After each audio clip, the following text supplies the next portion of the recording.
Thank you, Donna. We enjoyed that. Good morning, everybody. Especially those I've missed. I see a couple of faces that I didn't greet beforehand. The Goman parents, not the grandparents, for one. Also, those watching online, we hope you are all welcome and you feel welcome. We are welcome in the Lord's house. Let us call the praise team to the front. And we can start with the opening hymn, number 234.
Our call to worship this morning comes from Psalms 95 to verse 6 and 7. It says, "Come, let us bow down in worship.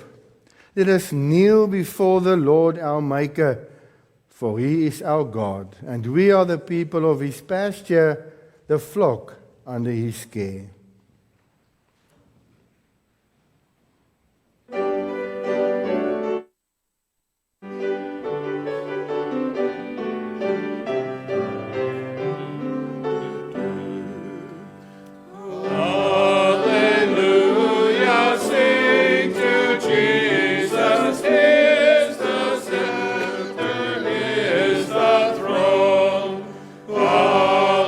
Hallelujah is the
was our sin that brought him down. When we like sheep had gone astray, our shepherd came, and on his shoulders bore our shame. On his shoulders, on his shoulders, on his shoulders, he bore our shame. Out from the tomb he came with grace and majesty. He is alive. He is alive. God loves us so. See here his hands, his feet, his side. Yes, we know he is alive. He is alive. He is alive. He is alive. He is alive.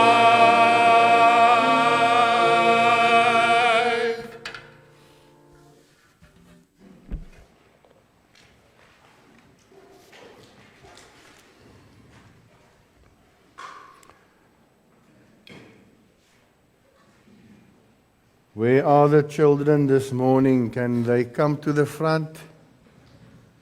Please come to the front. Or must I say, come to the front now?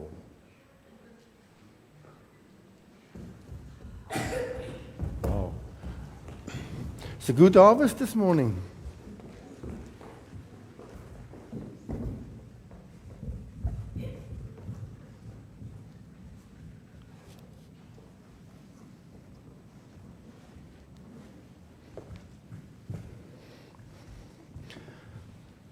Good morning. It's nice to have so many of you here. What makes you excited? Church. Okay, that's a right answer. What else makes you excited? Chickens. You like chickens? You say chickens. You're going to be a chicken farmer one day. You?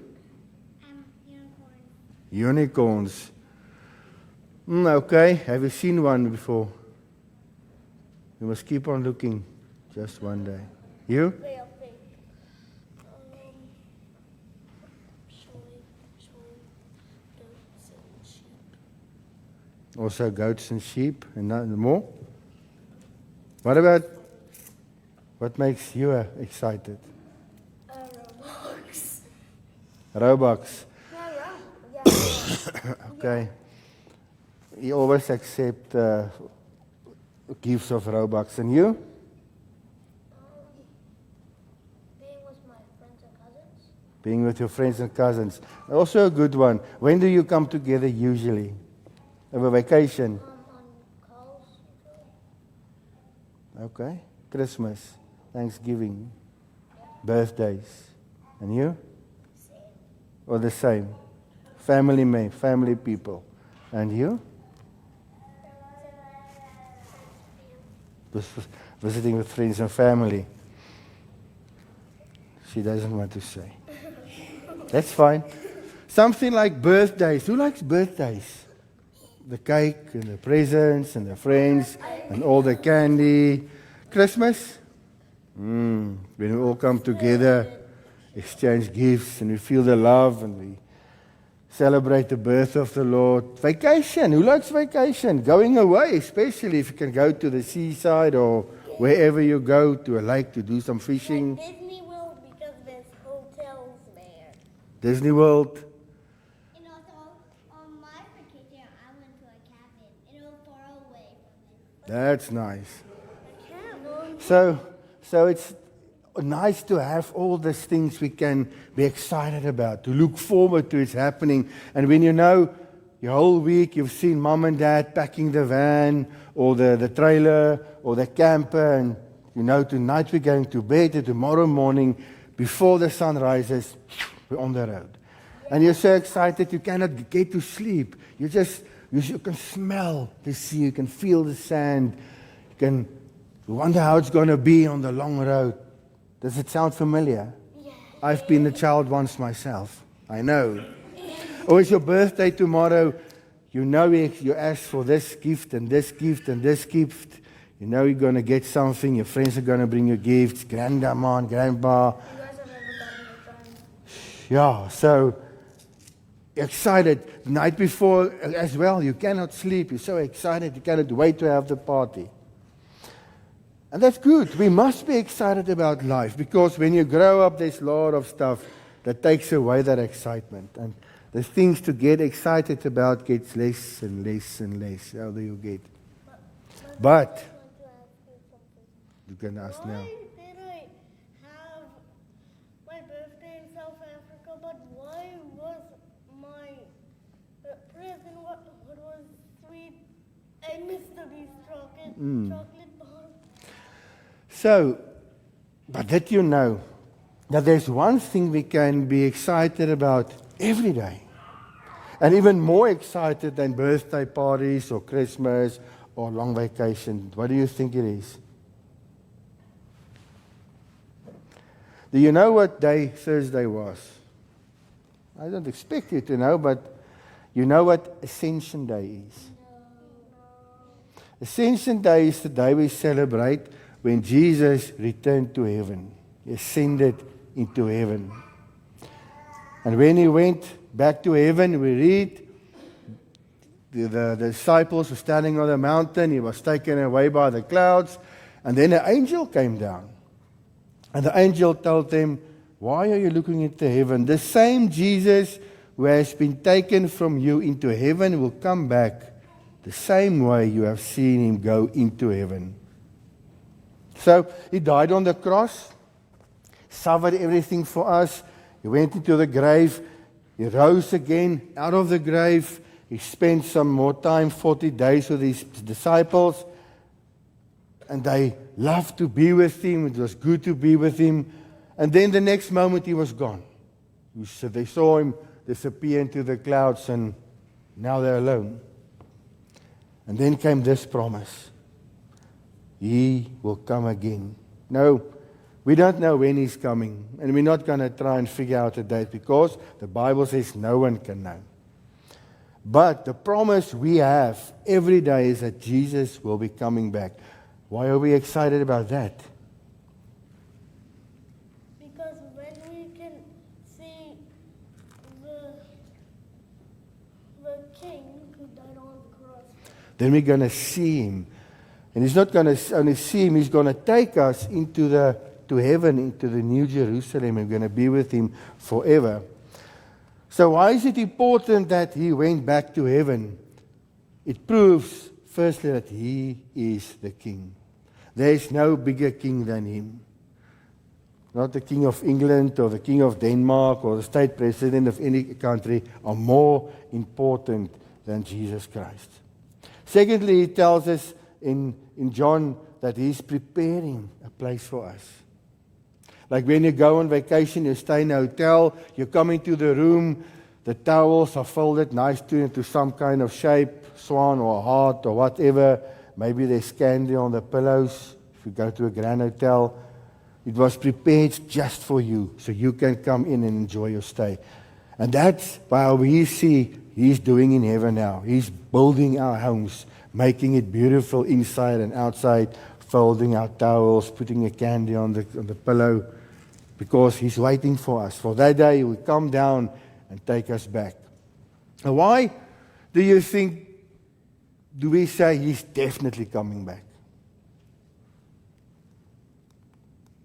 because we want to see him again, even though Now we do, but why do we absolutely believe he is coming back? it's in the Bible. Good answer, it's in the Bible. We'll go with that. Yeah? Because he's a king. He's the king, he'll come back. Like Dean said, it's not just in the Bible. An angel came down from heaven. The angels are kind of working for God the Father. They can only do what He tells them to do. So when they say He will be coming back, it's not that say they coming down and just pat you on the back. Don't worry, He'll come again. They bring us God's word in the Bible says He will be coming back. So now we don't know when. So every day we pray to Him, we believe in Him, we love Him, and we tell other people about Him. Because we want everybody around us to be excited that Jesus is coming back. He's coming to fetch us and take us into heaven. Are you excited about that? Yes. You must be. Because it's going to be a wonderful day with trumpets and angels calling, and everybody will see. We Christians were great. Our King is the only King. And then we'll live forever with Him. And Christians are always right. Not always. If we do what the Bible says, we're always right, yes. But otherwise we can struggle. So, does this give you a hope? We are going to heaven. We know we are. We can build on that. We know we'll be going to heaven. Let us pray. Dear Lord, we thank You for this assurance, but also the fact that we can believe in that You'll be coming back. And while You are in heaven, You are still with us through Your Holy Spirit who guides us and leads us and strengthens us. We pray that these young hearts in front of me will never forget that. We will all be going to heaven when we believe in You and we serve You and we pray to You. Protect them from the evils of this world and make them strong in their faith. We pray that in Jesus' name. Amen. Now it's candy time. That's why everybody came.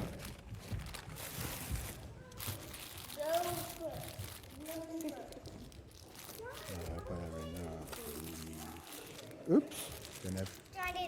That one doesn't want to come.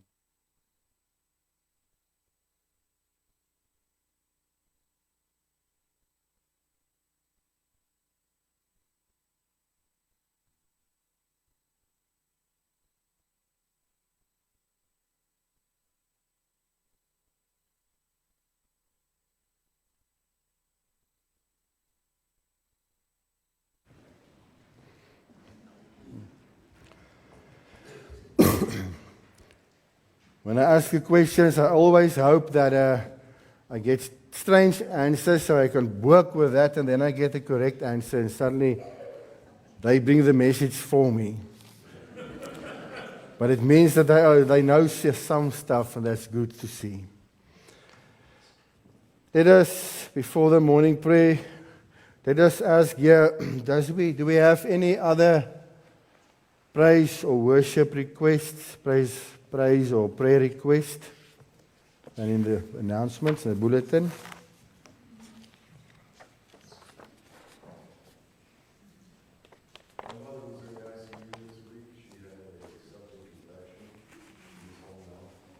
We remember, yeah.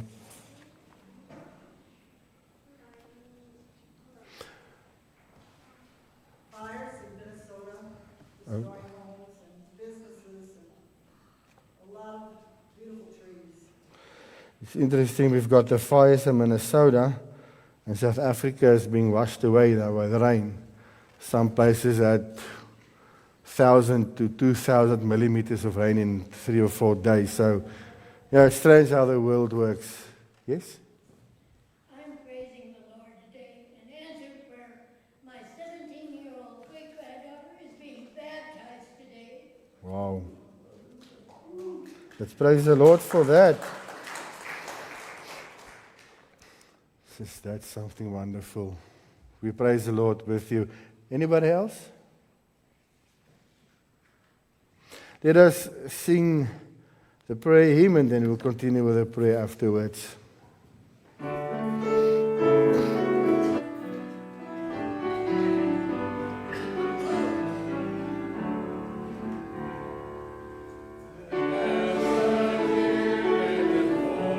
the waters of my soul.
Let us pray.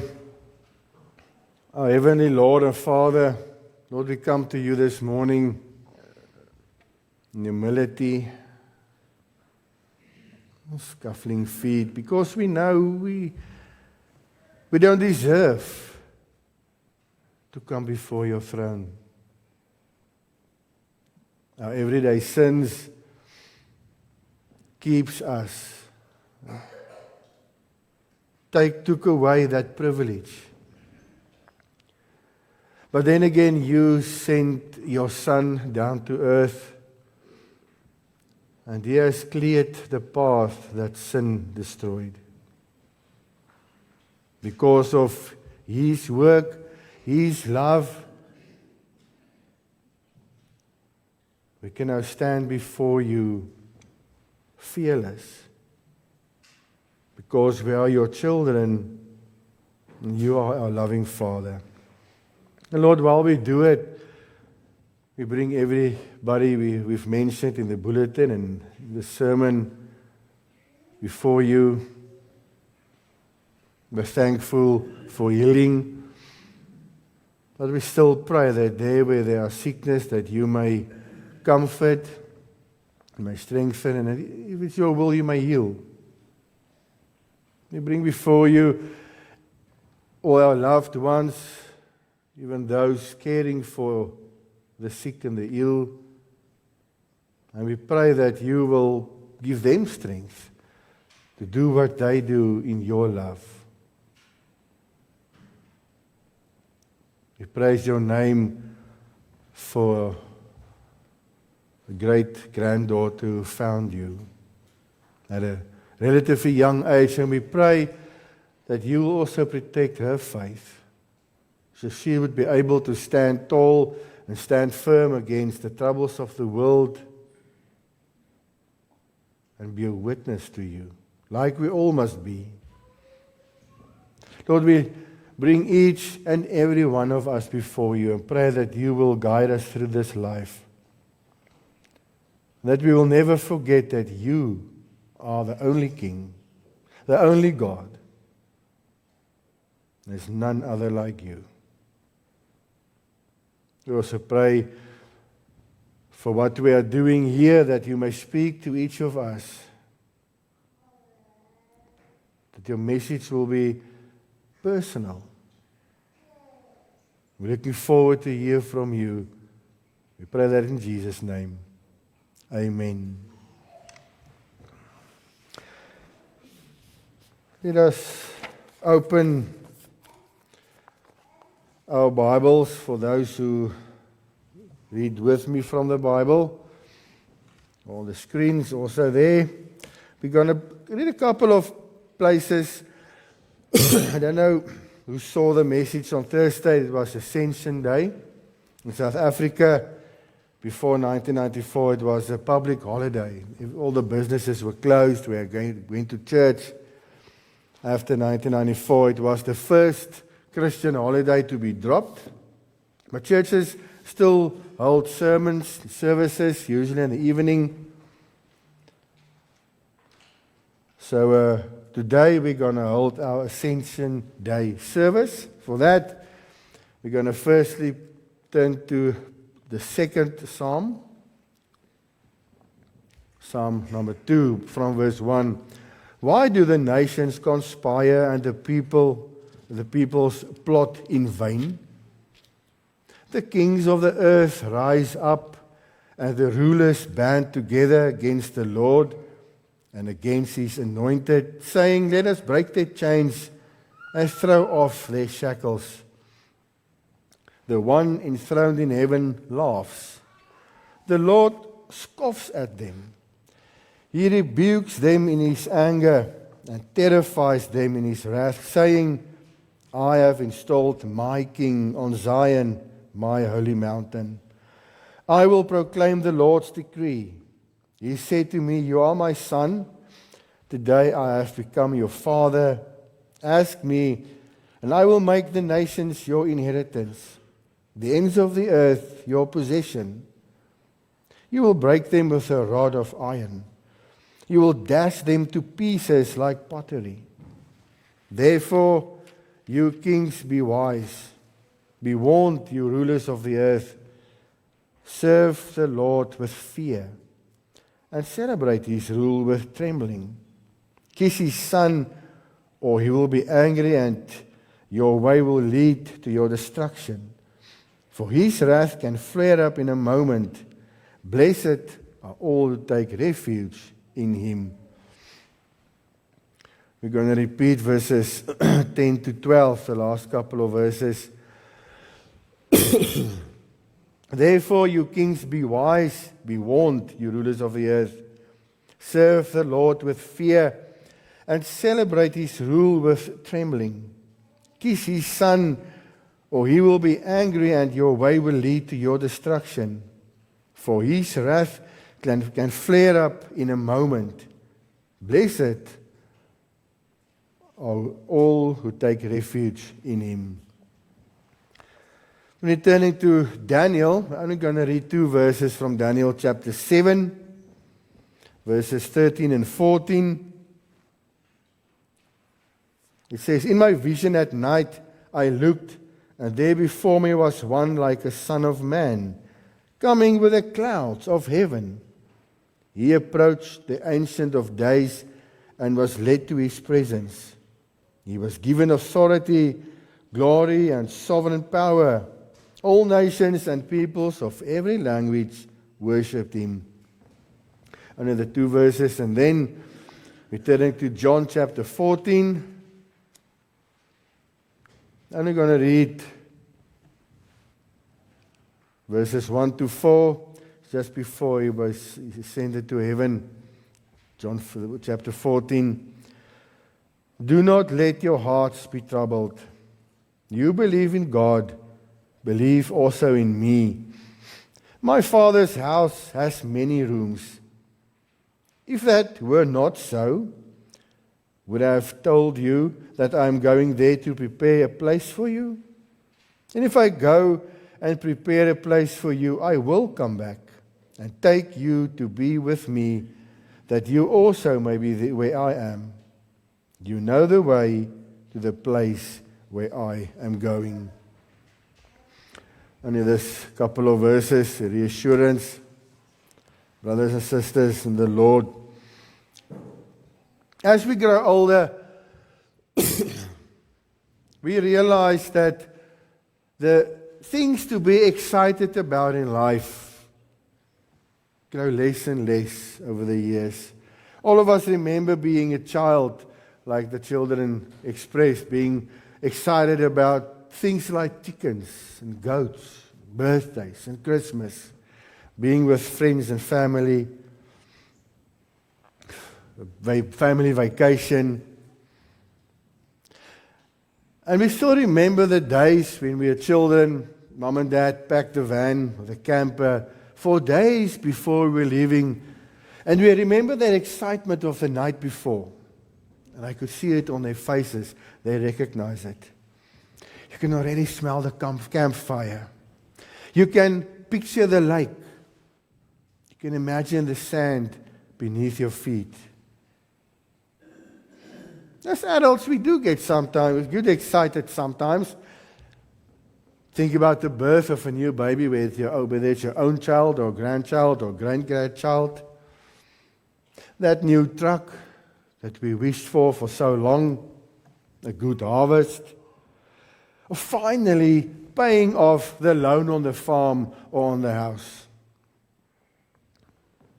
But when we look around us, we see that many people are tired, worried, and discouraged. And we hear from the world around us that there's not much to get excited about anymore. Everything is a problem, it's a drag, nothing exciting happening. Everywhere there's fear, anger, bad news, political fighting, rising prices, confusion, and we can go on and on and on till everybody feels depressed.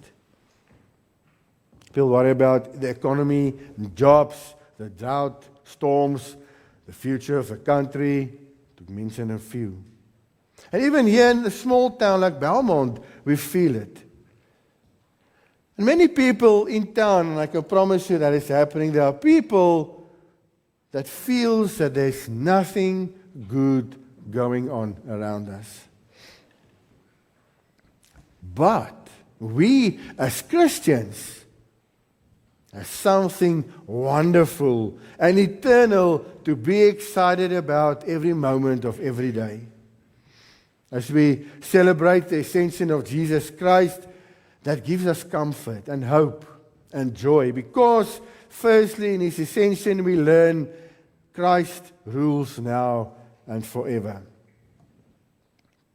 In the Bible, as we read, Jesus reminded His disciples not to let their hearts be troubled. Why did He do that? Because He knew that after His ascension, He will not only reign from heaven on all of us, but without Him, the life are going to be difficult for His disciples. And then Psalm 2 so clearly explains the world around us. Nations raging against God. Leaders and governments think they are in control. We see people trying to figure out problems on their own. The more they do it, the less they succeed. And in all this, we read that God laughs at their pride because He knows His Son is the only King, and He's still King. And we see it all around us. Governments argue, leaders promise the most wonderful answers. People panic over money, disease, wars, and the future. All around us, people are scrambling to stay afloat. Farmers worry about crop prices and the weather.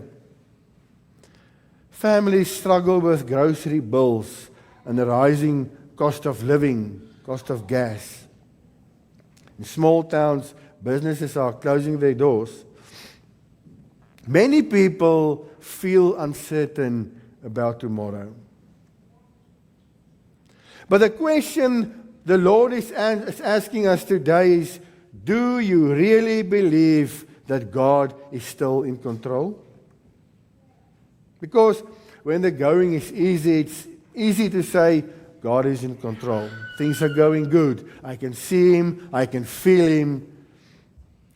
But when life gets harder, troubles come to the front, then it's a bit more difficult to say Christ is in control.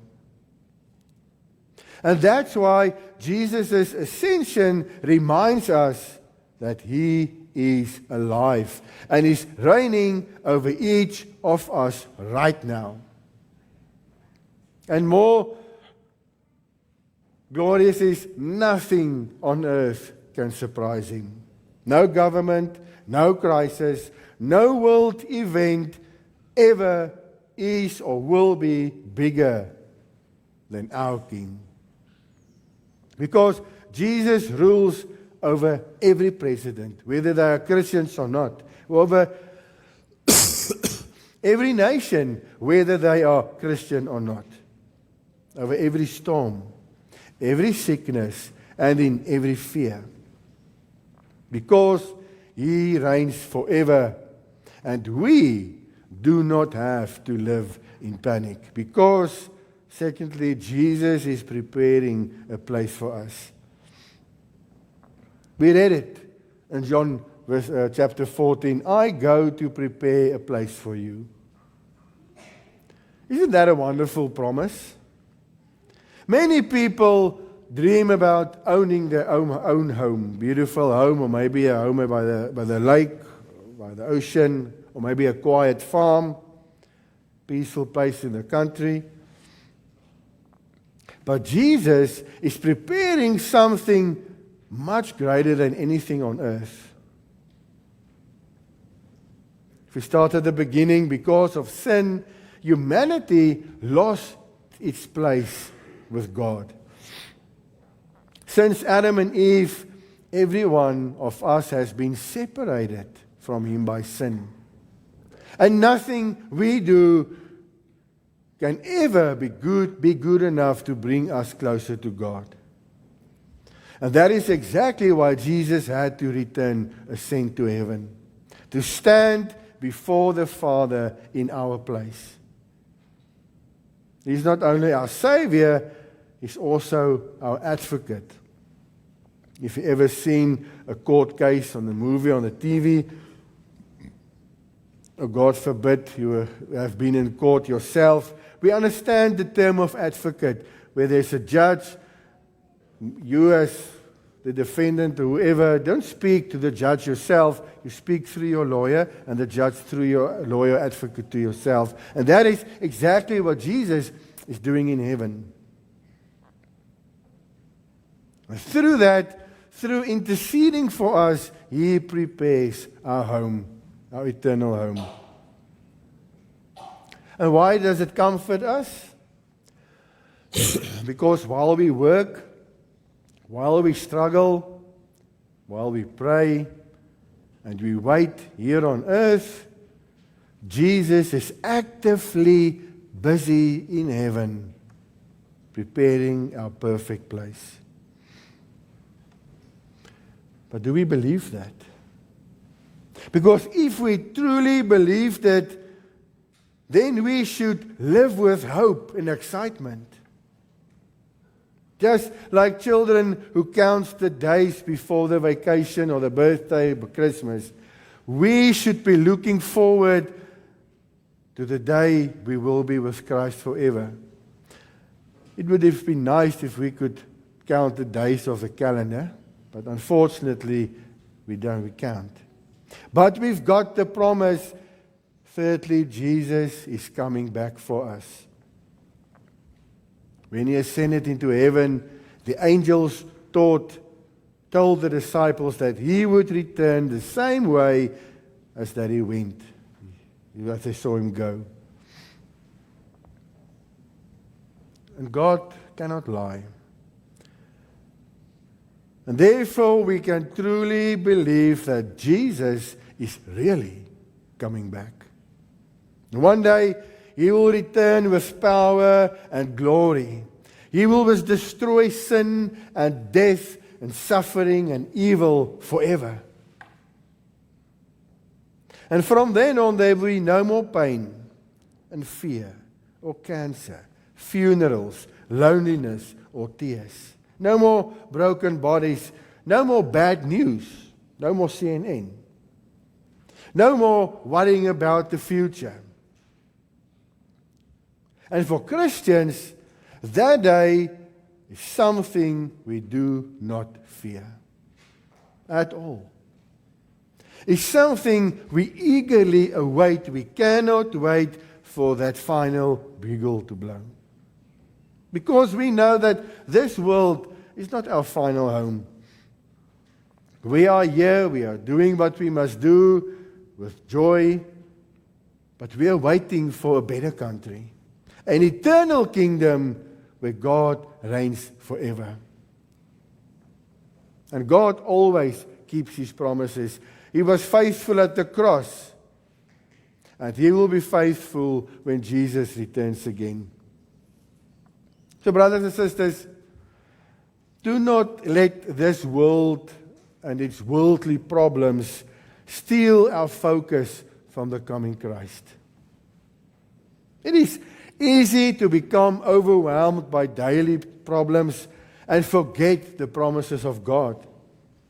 And yes, life can be hard.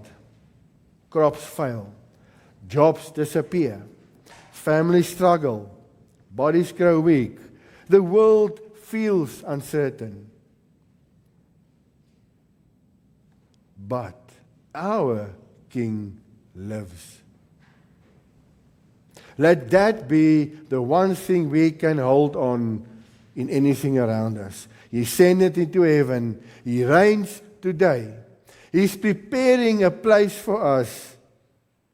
And He is coming back again. So let us take this and we go and live with hope. We wake up each morning by remembering who rules over your life. Let Christ's kingship give you peace in the middle of the fiercest storm. Because our King is alive. And He reigns over everything and everyone now and forever, for all eternity. Amen. Let us pray. Our Lord and Savior, we thank You for this unshakable reassurance that we are not only safe on this world, in Your love, everything that happens around us, but for eternity. And Lord, we pray that whatever happens in any of our lives, whether it be good or bad, that nothing will take our focus off the heaven where we're expecting our Savior to come from. And Lord, we're excited about that day. We are looking forward to it. We cannot wait to meet Him in person and to be taken into heaven. But before that, we've got a job to do. We've got to spread this good news and this joy to everyone around us. And we pray that we will do it with distinction. Never let the world or life take that away from us. Let us be excited about Your second coming, like children can be excited about a birthday party or Christmas or vacation. Give us sleepless nights over the excitement to meet You. We thank You for this reassurance in Jesus' name. Amen. Our responsive hymn, hymn number 496, verses 1, 3, and 4.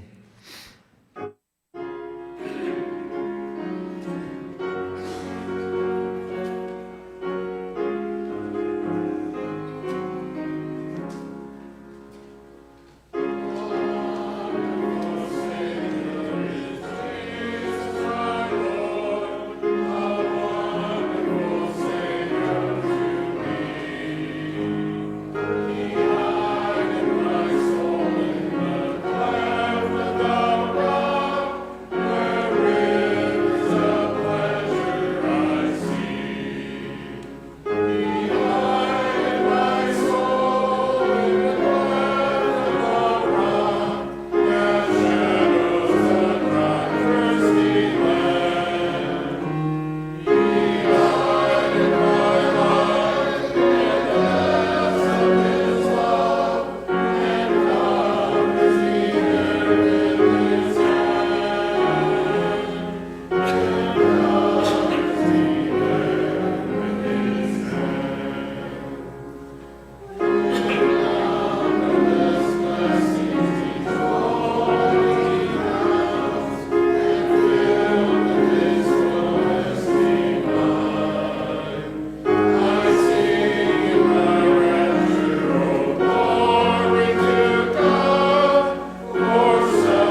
While the deacons come to the front for the offering, we said that there will be a special offering this morning for a South African family who came over a week or 2, 3 ago. He's a very good friend of mine. The reason why we are doing this actually was Adele's idea. She said, when we came over here, we received so much. We were really blessed by everybody around us and the church and the community. And we felt like we would like to be giving back, paying it forward, just to help them getting off their feet, because they don't have what we have. They don't have a washing machine. They don't have cars. They've only got a little bit of money they brought from South Africa, a little bit they get from the state. And they're not suffering yet, but they must now start searching for work. He's also a pastor or minister, and apparently it's a bit more difficult again than it was for me. I'm grateful for that. But he doesn't have an income yet, so we just thought, and I told it to the consistory, we would like to go there and just give them stuff, food and money, and maybe take them to a Costco, fill their pantry and the fridge so we can know that they don't have to worry about that. And the consistory decided to help in doing this morning special offering. So the first one we're going to take around is for them, for the De Bruyn family. The photo is in the announcements. And then the second one will be for the church itself. So Donna, you can play us another song, but first we're going to pray. Dear Lord, we thank you for what we have. We know that without you we've got nothing. And we pray that this offering we bring will serve you and you only. We know that we cannot buy our place into heaven, but by giving to you and by giving to others, we express the love we receive from you to other people. We pray that our whole life will be a message to the world that we don't have to worry, we don't have to stress, because our God provides. We pray that in Jesus' name. Amen. So the first one will be for the family from South Africa, and the second round for the church.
Let us receive the benediction.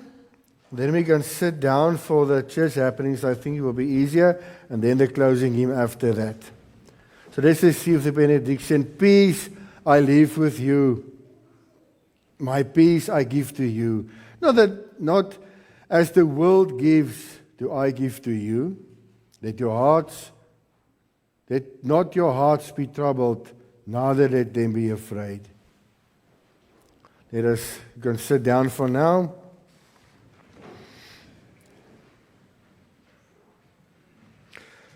We all received the bulletin in the front. We've told about the De Bruin family. Gonna lift the focus on Jaden's graduation this afternoon. Speak about excitement. I think she's quite excited about the next chapter that's coming for her. Lawrence, you show there's the invitation and the beautiful pictures. She hates one of them. I'm not even sure which one. Jaden, from all of us right now, we say congratulations and good luck and hard work for your life ahead. Barbie Doll says you can be anything you want to be. At least you've got some goals. So you've narrowed it down a bit, but we pray for you, for your road ahead, that you will really not only learn to be an adult and start working, but grow in faith as well. We are looking out for you, all of us. Then it's the church cleanup on the 6th of June. You can speak to Joe, the VBS. Please spread the message. And the birthdays for the coming week is only for after next week. Wait, what's the date? Next Sunday is the next one, Adam May anniversary as well. So let us sing our closing hymn, number 238, The King is Coming.